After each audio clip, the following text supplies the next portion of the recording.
అండి నమస్కారం. మనం కాళ్ళకి పసుపు పూసుకుంటాం కదా, ఎప్పుడు కుడి కాళ్ళకి పూయాలండి, పొడ లేకుండా పూసుకోవాలి.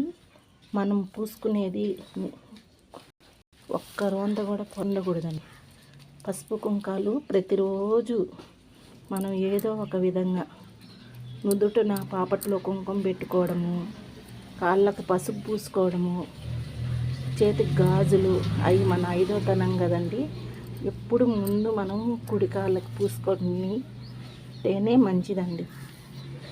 బయట వాళ్ళకు మనం తాంబూలం ఇస్తాం కదా, తాంబూలం ఇచ్చినప్పుడు కూడా మనం వాళ్ళకు కూడా పొడ లేకుండా ఇలాగా కుడి కాళ్ళకి ఫస్ట్ పూయాలి, తర్వాత ఎడం కాళ్ళకి పూసుకోవాలండి.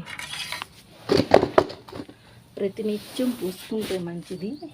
అట్లా పూసుకోలేము, బయట వెళ్ళాలి అనుకునే వాళ్ళు శుక్రవారం అయినా పూసుకోండి. బేస్తవారం శుక్రవారం పూసుకుంటే కూడా మంగళవారం అలాగా మంచిది.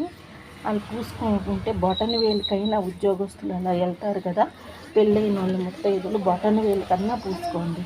బయట మేము ఆఫీసులు కట్టా వెళ్ళే వాళ్ళము అనుకున్నప్పుడు పసుపు అనేది చాలా మంచిదండి. స్నానం చేసే నీళ్ళల్లో వేసుకొని స్నానం చేస్తే గురుబలం వస్తుంది. మనకి కాళ్ళకి పసుపు మనం బొందారం అంటాం కదా, పసుపు తాడికి పసుపు పూసుకొని నుదుటిన కుంకుమ పెట్టుకుంటే మనకు 5వ తరం మెరుగుతుంది. ఇదన్నీ మనకు పెద్దోళ్ళు ఎప్పటి నుంచో చెప్పారు, కానీ ఇప్పుడు చేయటం లేదు. మరి అందరూ ఇట్లాగా ఆచరిస్తే ఆరోగ్యం కూడా బాగుంటుందండి. చూడండి.